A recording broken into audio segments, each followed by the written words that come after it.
I quickly wanted to note before we jump into today's episode, it's going to be a different flow than usual. I had Annie Korzen join me primarily to talk about her new book, The Book of Annie: Humor, Heart, and Chutzpah from an Accidental Influencer. And while the conversation leans more promotional than what I normally do here on the podcast, I still wanted to give her the spotlight and the space to be able to share regardless. And of course, as always, I appreciate you guys tuning in every single week, staying open, and riding with us here on Lost in the Groove. So without further ado, let's jump into today's episode. Unfortunately, I don't have any coffee with me. But I definitely know what you mean, especially like in the morning and you're exhausted and you're tired. If you don't have that coffee, I can't function throughout the day. I can't deal with anybody. I can't talk to nobody. Like that Well, is actually, the funny thing is, I'm off caffeine. I drink decaf. I did good quality decaf coffee, but psychologically, your body doesn't really know the difference. It has the same effect on me. It kind of wakes me. Yeah, yeah, yes. Kind of. So anyway, yeah. uh, but tell me, why did you choose me as a guest? For you, honestly, it had to do with the writing and it has to do with your acting career. I've had other actors that have also written books. I've had filmmakers that have come on that also do other things like photography or even work in, like, for example, like the automotive industry. You know, years ago, I had a shrink who said if a person is creative in one area, they're always creative Hmm. in other areas Correct. as well. And I found that to be true. I have friends who are great actors and also great painters. And I have friends who are musicians who are also wonderful poets, So I think the creative mind just is the creative mind. Let me introduce Yeah, myself to your sure. audience. My name is Annie Korzen, and I'm an actor. You may know me from Seinfeld. I had a recurring role on Seinfeld. Doris Clompus down in the Florida condo, for those of you who follow that show. And I'm also a writer and a humorist. But the main news about me is that I'm 86 years old and I've recently become a TikTok sensation. I have almost 500,000 followers on True. TikTok. That is Yeah, fantastic. so that's been a very weird and unexpected journey. So as a result of the TikTok notoriety, I was able to get a book published, and that's basically why I'm here today. The book is called The Book of Annie: Humor, Heart, and Chutzpah from an Accidental Influencer. And the book is a collection of humorous essays. I talk about the same stuff that I talk about on TikTok, things that interest me, which is dating, marriage, motherhood, thrifting, eating, traveling, movies, TV, books, the kind of the way I see the world. Yeah. And it's just, and they're all human. And then I have also just some humorous observations sprinkled in with the stories. So I basically think of myself as a storyteller. And I have been a story. I've worked with the Moth. I don't know if you're familiar with the Moth. It's the great storytelling organization. You can go online to themoth.org. And when I started TikTok, I had all these stories in my background that I had created. So I just reduced them to 60 seconds and gave the shortened version on TikTok. So in the book, it's the more expanded, more detailed version. And I try to be humorous even when I'm talking about serious things. I have some serious issues in my book, but I try and look at them through the prism of humor. So that's really what I'm about. And I also teach storytelling because a lot of people out there want to write. They want to write their bio. They want to write their Hmm. memoirs. I don't know if you said memoir, and and uh, and to me, writing a memoir is really putting together a collection of stories. So I teach the stories. I teach each how to create in my case, the humorous personal essay. It's a hard thing to be able to do, because it's like It's not only being able to find out a balance, but it's also being able to find the humor in those scenarios. Because we do have hardships that comes up, but it's hilarious sometimes in how those scenarios can be portrayed in a comedic way. Well, you know something? I think that's either you have it or you don't. Comedy and a sense of humor, I don't think it can be taught. Uh, I've always seen the world from that prism of humor, always. And so, but there are, unfortunately, as you know, if you've been to weddings and funerals and graduations where people Hmm. have to get up and give speeches, unfortunately, a lot of people think they're funny and they're really not.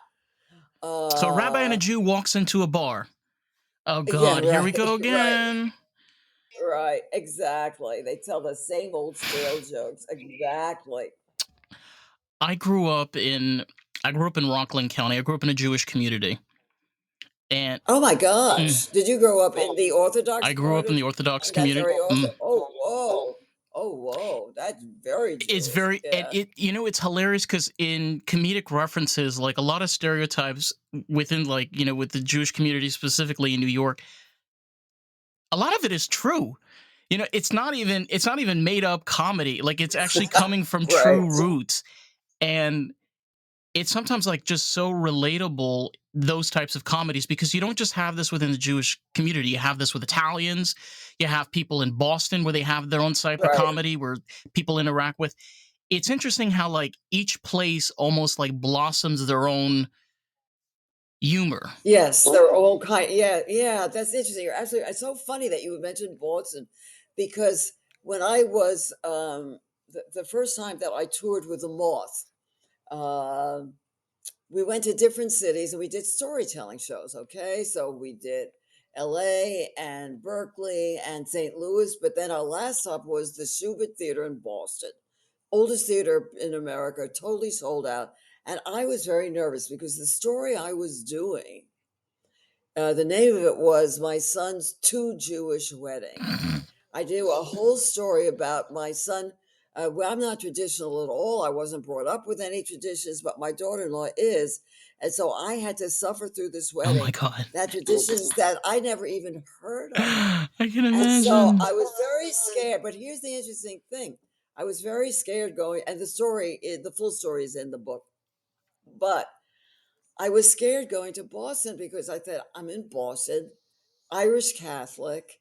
How are people here going to relate to my story that's very specific to the way to my community and how I was brought Right. up? I was very nervous about it.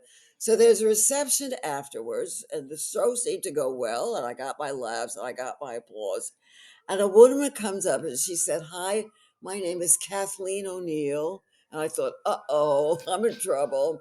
And she said, "I just need to tell you how much your story meant to me. My son is having a big church wedding next month, and I am going through exactly the same things that you went through." And that was very heartening to me because I thought, if you tell your truth will be universal. Hmm. People will find a way to relate to it. There's a there's always people that have similar situations in ways that they can connect with one another. You know, Right. I'm in vocational school and I have a classmate of mine. He's from middle of nowhere in Georgia. And Wow. this man, like, he knows I'm not religious, but we still like connect on religion because he has his faith, his Christian faith. Okay. And he asked me, he's like, "Can we do Passover together?"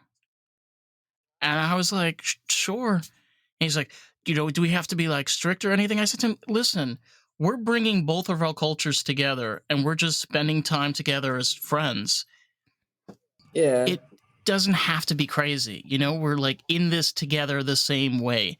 And you have those dynamics, like you were mentioning with that story. You're going through this hardship and it's really tough on you. And you have somebody from like a completely different world that relates and connects with you in such a That's right. bizarre way. It's amazing. No, I love that. And that's really why I appreciate what happened on TikTok. I always thought that my audience as a performer, because I've done solo shows in the past. I've done stuff. I always thought that my audience was people like me, older, urban, educated, sophisticated, artsy women, mostly Jewish. I was totally wrong. My audience, people who stop me on the street who want to do a selfie, most of them are in their 20s. Most of their kids are in their 20s. And I have fans from all over because I think, as you just said, if you're honest, people will relate to you. The best comment I ever got on TikTok was, I do not know why I relate so deeply with an American Jewish woman in her 80s. I am a 16-year-old Afghan boy. That just brought me to tears. I was so moved by that. And so, but then I'm trying to think, so what is it? Why? Why am I attracting all this attention? And when I asked them, the kids that saw me on the street, I said, why do you watch me? The word they use, and I'm not sure I know what it means. I'm starting it. They say, because you're authentic. Well, what does that mean, authentic? It means, I guess, I I'm honest. I say what I think.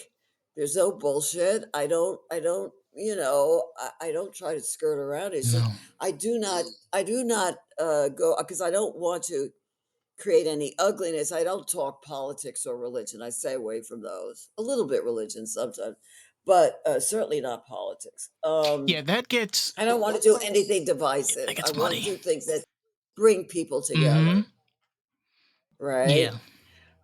And somehow, but here's the funny thing I will tell you. And I have a couple of themes in the book, and this relates to one of them. All of my life, I have been criticized for being too opinionated, too talkative, too outspoken. I was told these were unattractive qualities, particularly in women. Thank you very much. And And I I always disagree. apologize. I always apologize. Oh, I'm so so. Oh, I always felt bad. I thought, why can't I be more feminine? Why can't I be more girly? And here's and I've spent my life apologizing for it. And now these fans, I mean, they're more than fans. They tell me I'm iconic. I'm their queen. I'm their blah blah blah. They celebrate me for the very qualities that I've always apologized for. And so one of the themes of my book, or what I want to share with your audience, is I've learned now at my late age, do not be imprisoned by other people's negative opinions of you. And that's harder to do when you're younger. When you're younger, you want to please I everybody. You know. want to be perfect. Be like now, if someone said to me, something, you really talk a lot, I would not apologize. I would say, you're absolutely right. And maybe you should listen to what I have to say. You might get something out of it. But I couldn't say that when I was 20 or 30 or 40 or even 50 or 60 years. It's taken me all my life to realize that I now take pride in who I am, flaws and all, but it takes younger people a long time to understand that. Does that resonate with It you? does. I'm 26 years old, and even though I'm young, it's weird.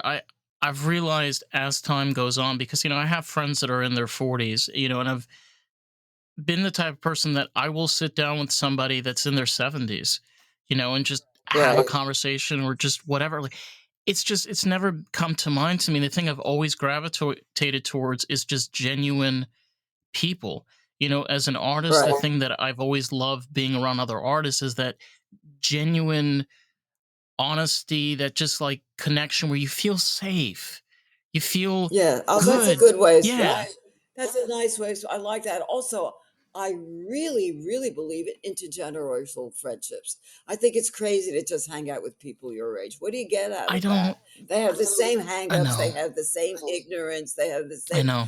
The reason I'm on TikTok is because a 30-year-old friend put me there. I never would have done. What do I know about TikTok? Nothing. It was a 30-year-old friend who said, you should do this. And which brings me, actually, it's another theme of my book. I suggest to everybody, if somebody suggests something really weird, but there can't be any harm in it, just say, yeah, why not? And I said to her, this is the craziest idea. Who wants to see me on TikTok? TikTok is about young girls shaking their booties, putting on makeup, I whatever, know.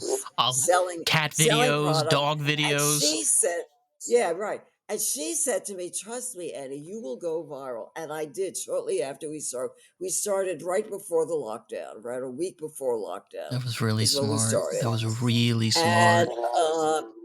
And smart. so I'm saying, so to say, yeah, why not? I don't regret anything I've ever done. Including the mistakes, and believe me, I made a lot of them. I Yeah. just regret the things I haven't done. And young people like yourself are so afraid of failing, so afraid of making mistakes. I say, try something, and failure is good. It is. Doing it wrong is good because that's how you learn. I mean, Everybody now wants to be perfect and successful at everything. no. Every kid gets a prize at graduation. You know what I mean? Nobody is told that wasn't good enough. You have to do better than that. I mean, for myself, I'm up to plan C. It may be I've tried different avenues and different things over the short little span of my life that I've had. And when things have not worked out, I figured out something else that did work and took my energy Exactly. and focused on that. Like we all Exactly. fail. Like that's just reality. We're all gonna fail. Hopefully, no, you have to. And it's one of the things, I know we don't talk about politics. It's one of the things I hate about politicians, all politicians on either side.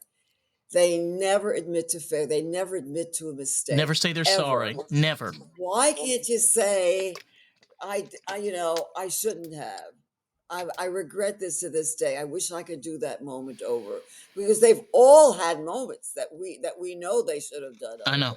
over, right? It would make them so much more human and so much more relatable. And the other theme of my book, oh, I should mention the name of the book again.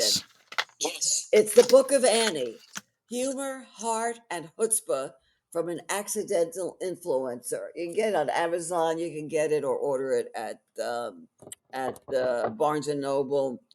Uh, oh, another theme that I want to share with people. When I grew up in the Bronx, in a kind of blue collar immigrant neighborhood, immigrant Jewish neighborhood. So it was very limited in scope, right? Everybody talked alike, ate alike. There was not a lot of diversity in that where I grew up. And the mantra there, when I was growing up, the mantra was stick with your own kind. Now, I think one of the greatest things I've ever done in my life was to disregard that mantra and explore the other kind, the white kind, the black kind, the Christian kind, the gay kind, the other political kind, because that's how you enrich your life. That's how you learn. That's how you grow. And I say, explore the unknown, travel to unknown places.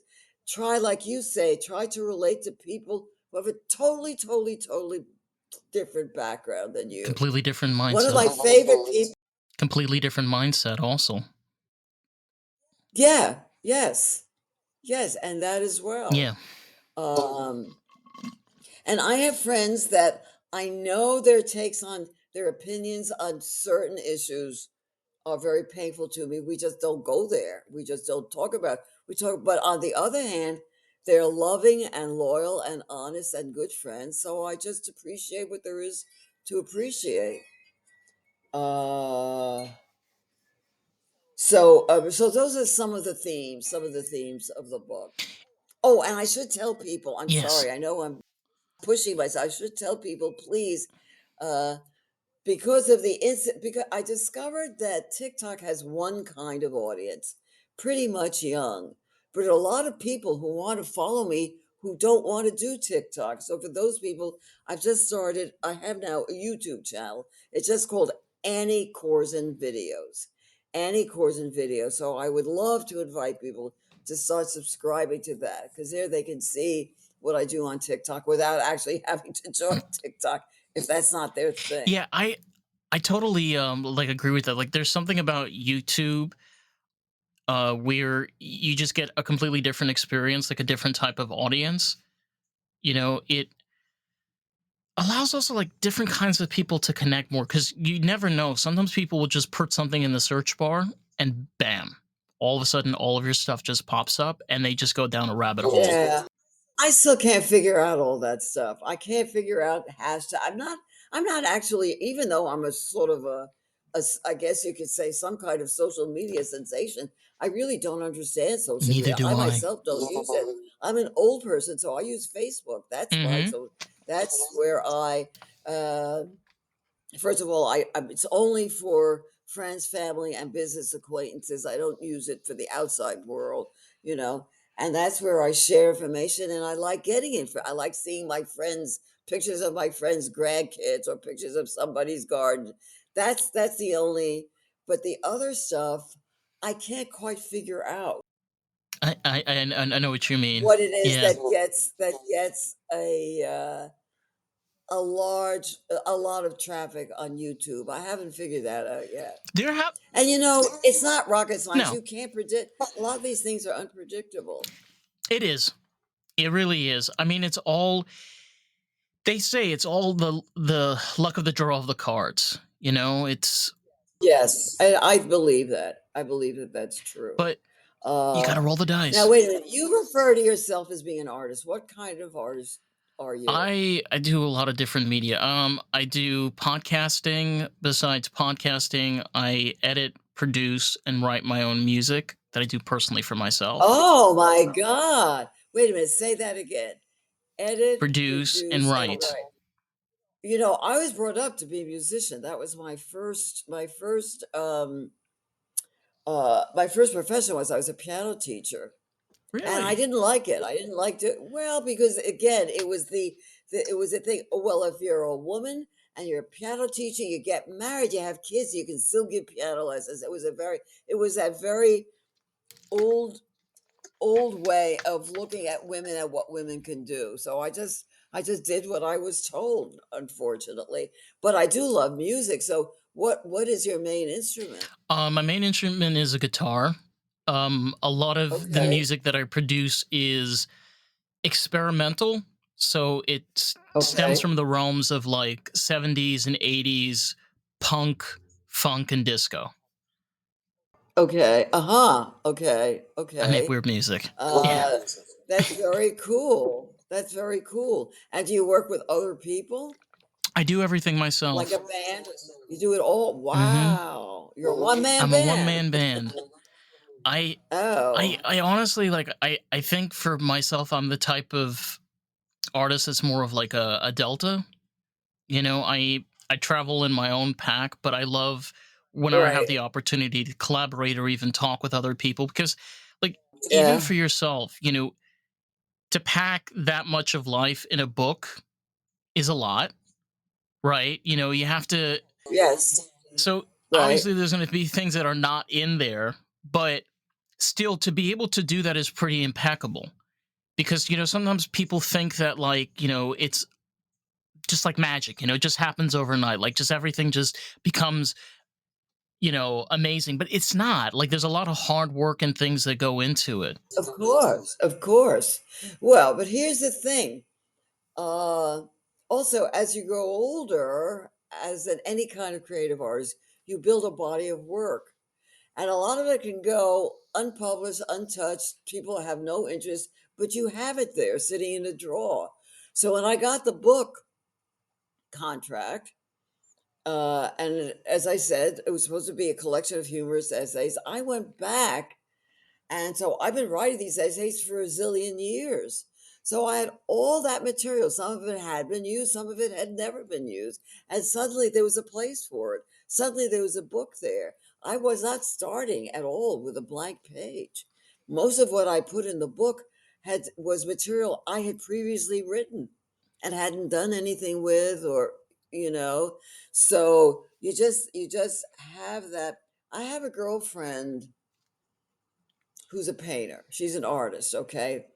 Her father was a well known artist, and her husband was a well known artist.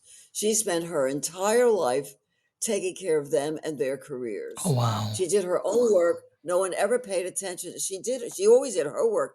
No one paid attention to it. Around the time she turned 80, for some strange reason, suddenly there was a glowing review in the New York Times about a gallery show she was in. She had been in a million gallery shows in her life. No one had ever paid attention. This one review in the New York Times, she called me and she said, Annie, last week you could have bought anything in my studio for 250 bucks. Yesterday, because of that New York Times article, I sold a little drawing for $7,000. And that's where she is now. Now Wow. she's in galleries, and I have stuff she's given to me over the years. I suddenly have a valuable collection of my friend's work that she just gave me as presents, or she did a painting of me or a sketch of me and my husband.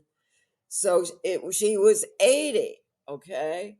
But she's got all that work, but she has it. She has the work there that now is worth. Now her paintings, her large paintings are selling in the hundreds of thousands. She spent all her life just doing the work until one day somebody noticed.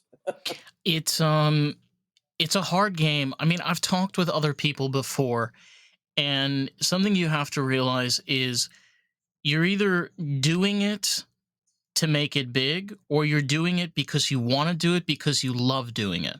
This is what you want to do, you know? And Right. that's where I totally that agree. No, I that's where the agree. passion blossoms. That's where the passion comes from. I mean, listen, I would be very happy to be rich and famous. I would like more money. This is true. Yeah, But what disturbs me is nowadays you ask a kid what they want to do, what they want to be when they grow up. They say, oh, I want to be an influencer. That really disturbs me because what it means is they want to be famous and make a lot of money, but it doesn't occur to them that you have to have something to say. I'm happy that I'm called an influencer or a gradfluencer, but I'm on TikTok because I think that my thoughts are worth sharing. I 100%. want an audience. Yeah. I'm really there because I want an audience for my humor, my wit, my wisdom, my intelligence. I want to be appreciated, but I think I have something worth sharing. But for these kids to say, I want to be an influencer, that's like saying, I want to be famous. I want to be a celebrity. That's not how it happened. They don't understand that first you have to get good at something. You have to learn how to do something. Annie, you mentioned something earlier, which is so true. Where y- y- you have to be born with something. Like you have to be born with some type of artistic spark. I think a lot of people do have that. It's just either it's not implemented the correct way, or y- nobody does anything with it. But Right. it needs to be within you in order for you to blossom out and be able to spread that craft or whatever you're doing. Um, so there's a lot that plays in there, but also you play a key role there. You know, if you're terrible, like a great example is if you're a terrible poker player and you keep playing Texas Hold'em and you keep losing and you just keep on going back and forth, it's like you can either blame the poker game or you could just blame yourself. You're not a good Right. poker player. Right. I play poker, but I'm not a good poker player. Sometimes I win by dumb luck, but I'm definitely not a good Sorry, poker I hit a player. nerve. My apologies. No, no, that's okay. I enjoy it. To us, we get together with three other couples. To us, it's a fun social night. We have a dinner, whatever, and we play. It's just for fun. I would not get it. Once in a while, I've gotten to a more high stakes game with serious players, and then I was definitely out of my league. I got out of there as fast as I could. I knew I was in the wrong place. God. I mean, listen, sometimes the sunglasses will help, especially with the scarf, but not always. Not always. Yeah. But again, that in itself is a kind of a gift, I guess, for certain people. Uh, One of my favorite stories, talk about storytelling. One of my stories is actually on the moth. You go to themoth.org and you look up. If you know poker, happen to know who Annie Duke is? Annie I Duke. She's one of the few big champion female poker players, I'm gonna and her check. brother's a famous player. I should have mentioned. Anyway, she has a story. It's one of my Let me favorite see. stories ever about how she was put into a game just because they needed a Yeah, woman. yeah, yeah, I know who this And is. no one Okay. and they had no expectations for her of her in any way. It was one of those televised games Hmm. and one of those, whatever. And her brother, who was a big champion player, he was in the same game. It's one of the best stories I've ever heard. Uh, and But anyway, you were saying also about creative. It's also not just creative people. I like people who are curious about the world. I don't understand pure. When I said before about I was brought up to say stick with your own I don't like kind. that. At one point, we had a little house in the country when we lived in Manhattan. We had a little weekend house, and it was around 2 hours north, further north than you. It was in it's called Columbia County, That's the right. Hudson River Yeah, Valley, that's right above Red Hook, Sullivan. Winnipeg. Yeah, because it's Rockland, Orange, Sullivan, Columbia. Yes, Yeah. okay. Well, there's Dutchess. No, Dutchess is before Columbia on that Yeah, yeah, side of the yeah, river. yeah. You're on You're the other right. You're side of right. the You're right. river. Right. Right. But Yes. anyway, so we were in Columbia County, 2 hours north of the city, where a little cottage on a little dirt road, and down the road was a local general store. You just got the Run of the basics, mill. Yeah, whatever. yeah, yeah. Ginger ale, terrible bread, whatever. Very bad food, but very cheap. And if you're in a hurry, that's all you could get, Right. right? So the guy who owned the store, Ralph, he was maybe at the time in his mid 50s or close to 60. So I said to him, so tell me, Ralph, have you ever been down to the city? Meaning New York, right? It's 2 hours away. And he said, with great pride, he said, nope, never been out of the county. And I thought, oh my God, this poor schmuck. He's proud of the fact that he's lived in this tiny, isolated, limited rural area all his life. He's proud of the fact that he's never gone. I mean, how large is a county? I don't know. How many miles is that? It's I not very, it's not a very I large, I remember. never been out of the I county, which It's means he's crazy. never been down to Bard Colleges or Vassar No. College. I mean, there are some schools around there that have great Do you know? programs. Do And you know what's wild? I remember, like, this is not as far as Columbia, but even in Sullivan County, where we went to where Woodstock is, and 90% oh, of all the people that live there remember Woodstock. They never left. They have been there since 1969. They have grandkids, great grandkids. oh, wait a minute. I'm not following what you're saying. The people in Woodstock, you're saying, were the original audience who just stayed Mm-mm. on? I didn't No, the follow it. What do people, you mean the the local local people? people. That's how Yeah. rural it is. Like, to your point, like, these people live in these areas and don't go anywhere. Their whole generation, their whole life is just in this rural Yeah. area. I don't get that. I just don't get that. I mean, don't you have curiosity? Right? Don't you want to see a museum or the Statue of Liberty or sidewalks and stores and I Chinese know. restaurants? And I mean, I cannot understand that. I cannot understand that. Um, Let me mention the name again. It's the Book of Annie, Humor, Heart, and Chutzpah from an Accidental Influencer. At least you know how to pronounce chutzpah. A lot of times I go on these podcasts and they introduce me and they had never Chutzpah. seen that word before. Yeah. It's funny because I have to sometimes, like, teach, the words like chutzpah and meshuggah, and Right. like it's drek, or things like this. I'm like, well, what does that mean? And I'm like, oh God, I got to explain this now. I just did a podcast for a friend. A friend of mine is looking for people who know words in certain languages that cannot be translated into English. It was very interesting. There are certain words now I speak, well, I don't speak, but I know Yiddish, but my husband is Danish, so I also know Danish. I know some French, Italian, German, whatever. I like languages. But I went on just to talk about a few Yiddish words that cannot be translated. And it's interesting because your language reflects your culture. So the word I spoke about was well, there are various there are variations of it, makatuna, Yeah, makatana, yeah. makatena. And what it means is your married child's in-laws. Like my son's mother-in-law is my Machatana. makatana, right? And I talk to other friends because I have some Latino friends. They say, "Yeah, you can say there's a word for that in Spanish and Korean. There's a word for that in Korean. There is no word for it in English." And I say because in Anglo-Saxon culture, it is not an important relationship. In these other cultures, when you marry, it's not two people getting married, it's the union of two families. It's like a tribal It thing, is. right? Yeah. And I spoke to a friend of mine who's a wasp from Texas. She said, my parents, I think they met my husband's parents once. That was it. Never again. No interest. And so it's a different, it's reflecting the culture. In Jewish culture, in Latino culture, in Asian culture, that's an important relationship. It is.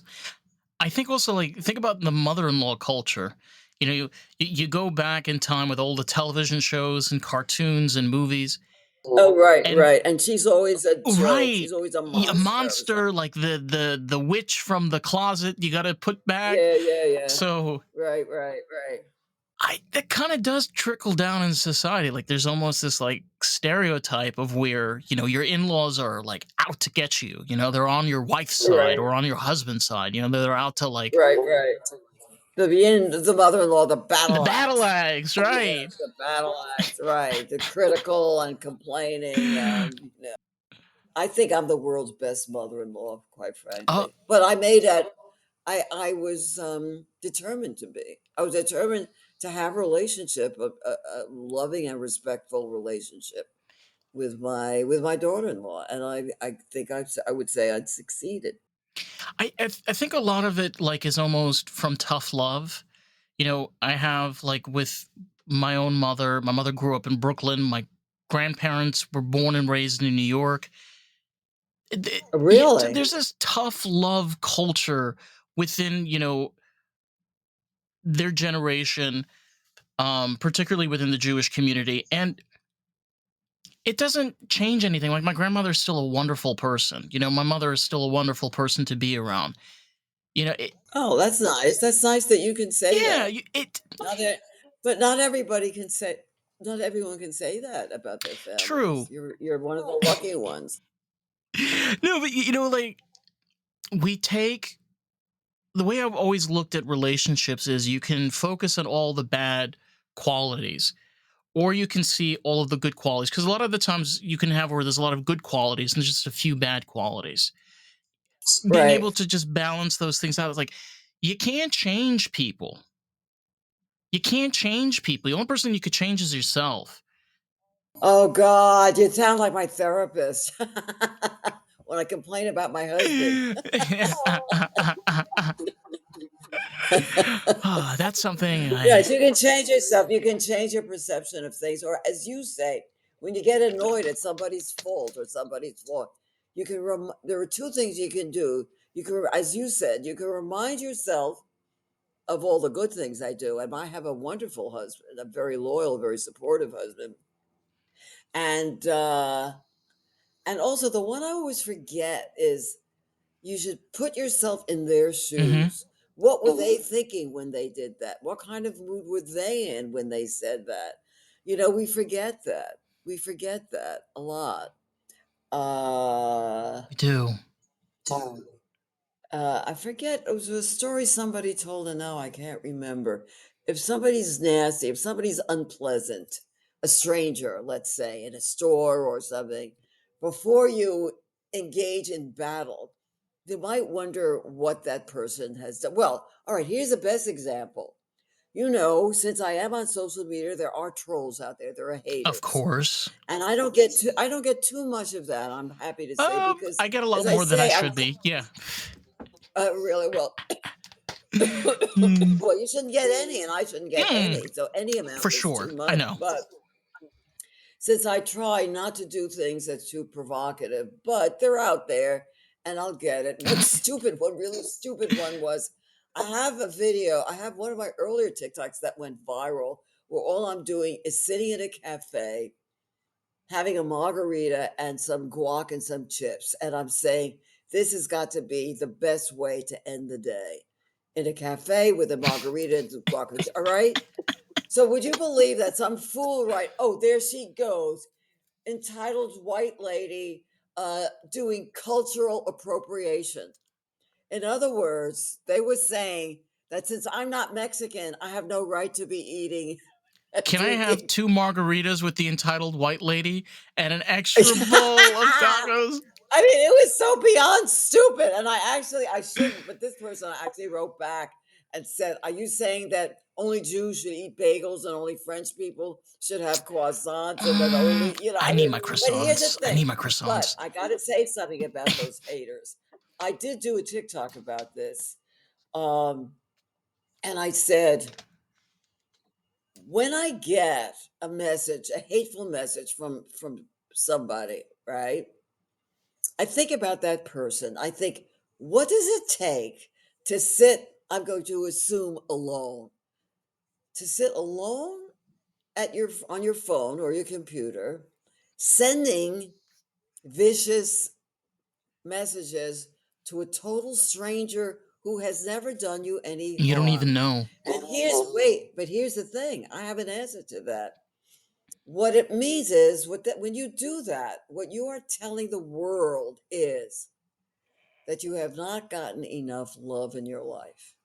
Because loved people who feel loved do not do that. They do not send hateful messages to total strangers.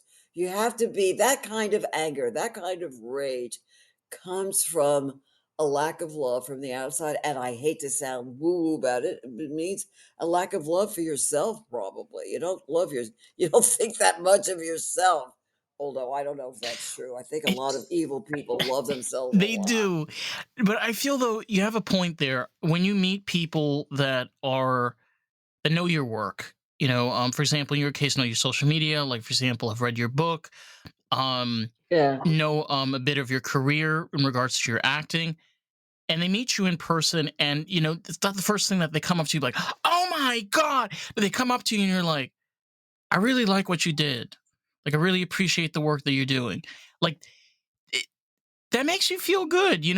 Like somebody appreciates what you Absolutely. do, Absolutely. That's what yeah. and that type of experience outweighs all those negative comments of people, because those people can never come to you in person and tell you those things directly to your face. Right. That's a good point. Hey, I'm the one who accused you of, right? Good luck. Cultural cultural appropriation. You're right. I'm the one who, right. Oh Uh my God. I did a wonderful story and it's in the book. I have a very powerful story. My husband is Danish and Okay. he's Jewish.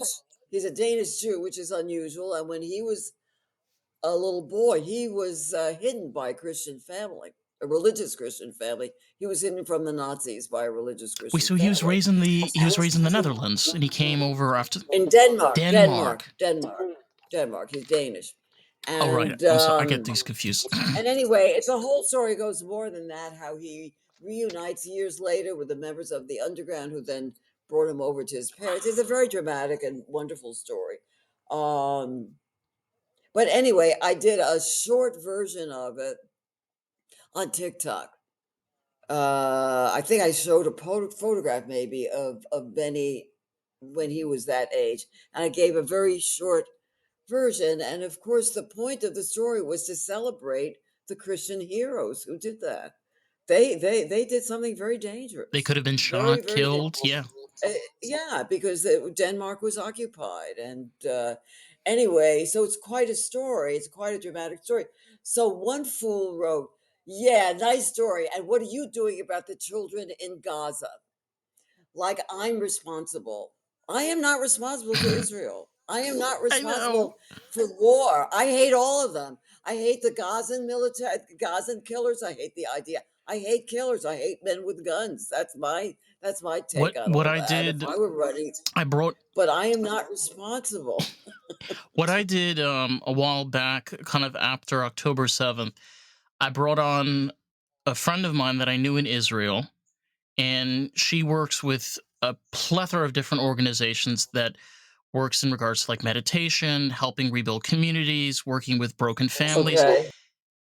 And I Okay. brought her on because I said to myself, you know what? Who is the best representation? She is. She's the best representation. Like she's there. She has her own experience and all that. And it Okay. wasn't even about the situation that was going on in Israel. It was just about her career, her experience, what she was dealing with locally. Okay. And that is just the story. That's it. The same thing like the story that you're talking about with your husband. Okay. These are just beautiful stories showcasing, Right. freedom, being able to Right. express yourself. The Right. two doesn't have to do with each other. It's like Right. you're bringing in something that has nothing to do with this for no apparent reason except starting Yeah. hate. Right. No, I'll tell you the saddest thing I learned early on TikTok. When I started, this 30-year-old who made me go on it, she would shoot it. And I never prepare, I never write it, I never rehearse it. I just get up and I do it. I told a story that happened to me that's one of my favorite stories. Uh, and it's true. I was on a plane quite a few years ago. I was on a plane, and next to me was a young man, clearly Arab from MIT, going home to whatever, to the Middle East. I think we were all making a stop and we would have to change Hmm. planes somewhere in Europe, right? So I was going to, I forget where, and he was going to one of the Middle Eastern Arab countries. And in those days, you could order food in advance. And when his food came, it was kosher.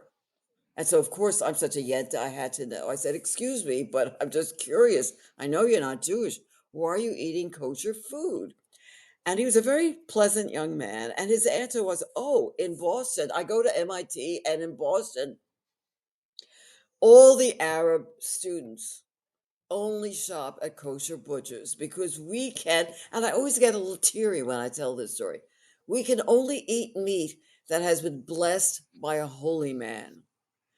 And I thought, how beautiful is that? Why can't we focus more on our similarities rather than our differences?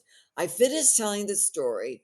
Mackenzie, my 30-year-old, put her hand up and she said, "Sorry, Annie, we can't ever put that on TikTok." And I said, "What? What are you saying?" She said, "You can't put that on TikTok." She said, "As soon as you say kosher, you're going to hear from all the crazy Jew haters. As soon as you say Muslim, Arab, you're going to hear from all the crazy Arab haters. It's just not worth it." And we never posted that story. Now, isn't that the saddest thing you ever It heard? is. That we live in that kind of It is. And world? I relate so well with that story because growing up in the community, a lot of the kosher stores, we had Muslims. They used to come and buy kosher meat all the time. Eat all the Really? time. All the time. Okay. And the same idea is where, even though it was a very closed sect community and they weren't very welcoming of others, but still, the Arab community, which in Rockland, I never, I'm not very familiar with it. I'm not sure if it's large, but just being able to see that was a little bit of an eye opening as a kid. It's not just Jews that Wow. are shopping here. You have other types of people that are shopping here as well. And, Wow. you know, we can look at things from different shades of prisms, right? You can look at things through a black prism, you can look at things through a red prism. But Hmm. that story is meaningful and beautiful to you. And just the fact that you have to like Hmm. restrict yourself from being able to express yourself in that level is Right. just so I wonder if difficult. I put it in the book. It's funny You that you're should mentioning. I have. wonder. I can't remember if it's in the book or not. It might be because there I have a chance to do it. I have a lot of things in the book that actually were too risky for TikTok, but in a book you can take more risks. It's a different kind of audience. If somebody has bought your book, they're not a hater, Yeah. right? And so they're open-minded. So it's true that I have things in the book that maybe are more provocative and more as we say, more risky. than things. Now, you know what? I'm gonna have to go Yeah, soon I was because gonna. we actually did more than I I thought. told you. Sometimes Because you're fun to you just get because you're lost. fun to talk to. Thank you. But you will tell people, so I want people to, of course, buy the book and please subscribe to Annie Korzen videos on TikTok and I mean on YouTube. And if you're on TikTok, it's a Korzen on TikTok. Awesome. But you're going to post all Yeah, that, I'm right? gonna. I usually put a post on Instagram. Usually a few days before the episode goes out, and I'm gonna make Okay, sure for anybody out there, if you want to find Annie's info, it's gonna be in the description box below. So just click great. and find and purchase. That's right. And if you need me for anything, you can contact me at anniekorzen.com. Awesome. You know, sometimes people want storytelling classes, Yeah. writing, coding, whatever, all that other stuff I do. Anyway, it was now where are you located? I am located in sunny Florida. I'm Boca Raton, Florida, to be more specific.